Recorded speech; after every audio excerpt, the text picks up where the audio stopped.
Ак алтынга үстүбай, кара алтынга үстүбай, эмгектен ардагерим, жер соруусу кең мекеним кара суудан таабал, тоо гүлүндөй буркурап, тоо сусундай шаркырап, үйүңүздөргө кирип келдим, майрамдын шаңын тартуулап.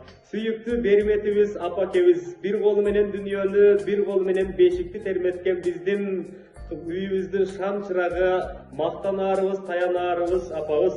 Кара Суу районундагы маданият айылынын тургуну, мына ошол айыл аймактагы эң бир кадыр бактуу байбичелердин катарын толуктаган апабыз Идрисова Гүлсүнгө салам жолдойбуз. Атол, эч качан оорубаңыз.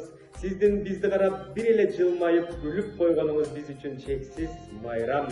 Анан айын апаке, өзүңдөн, сөзүңдөн, көзүңдөн, балдарым деп айтып турган сөзүңдөн. Апа, сиз бар биздин жашообуздун кызыгы артып, Алла Таалам мөндүрдөй төгүп, жамгырдай жаадырып, береке бутун биз тарапка берип турат. Ар убакта биздин маңдайыбызда бар болуңуз, жаркырап, күлүп жүрүңүз. Бул жашоону сүйүп өмүр сүрүңүз. Тубурап кылымдын кырын ашыңыз, эч качан оорубасын жаныңыз деп куттукташкандар кыздарыңыз Адина, Рахат, Кызжибек, Махабат, Жумагүл жана уулдарыңыз Нурлан, Толкун, Мирбек, Медер, Мирлан жана ошондой эле бейиш жуттаган сайын магдыраткан неберелер Жылдыз, Эрмис, Алтынай жамашчылар жолдошот. Гүлсүнүм атоо!